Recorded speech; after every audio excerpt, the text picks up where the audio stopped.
અંકલેશ્વર શહેરમાં વિકસતી ટ્રાફિકની સમસ્યાને હળવી કરવા અને વાહન ચાલકોમાં શિસ્ત લાવવા માટે અંકલેશ્વર શહેર એ ડિવિઝન પોલીસ એક્શન મોડમાં આવી છે.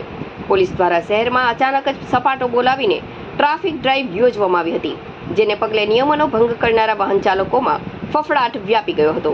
પોલીસે અલગ અલગ ટ્રાફિક નિયમોના ઉલ્લંઘન બદલ વાહન ચાલકો સામે કડક રૂખ અપનાવી દંડનીય કાર્યવાહી હાથ ધરી છે. પોલીસ કાફલાએ શહેરના મુખ્ય માર્ગો પર ચેકિંગ હાથ ધરીને હેલ્મેટ વિના ફરતા ચાલકો, મોટરસાયકલ પર ટ્રિપલ સવારી જતા લોકો તેમજ કારમાં પ્રતિબંધિત કાળી ફિલ્મ લગાવીને ફરતા તત્વો સામે કાયદાનો કોરડો વીંઝ્યો હતો. આ નિયમ ભંગ બદલ અનેક વાહન ચાલકોને ઓનલાઈન મેમો આપી દંડ ફટકારવામાં આવ્યો હતો. માત્ર વાહન ચેકિંગ જ નહીં, પરંતુ રસ્તાઓ પર થતા દબાણો અને આડેધડ પાર્કિંગને હટાવવા માટે પણ પોલીસે કમર કસી હતી. પોલીસ જવાનો દ્વારા અંકલેશ્વર 3 રસ્તા માર્કેટ સ્ટેશન રોડ શહેર 3 રસ્તાથી લઈને ભરૂચી નાકા સુધીના માર્ગો પર ભારે પોલીસ બંદોબસ્ત સાથે ફૂટ માર્ચ યોજવામાં આવી હતી. આ માર્ચ દરમિયાન માર્ગો પર અડચણરૂપ અને બેજવાબદાર રીતે પાર્ક કરેલા વાહનો સામે પણ પોલીસે કાયદેસરની કાર્યવાહી કરીને મેમો ફાડ્યો હતો.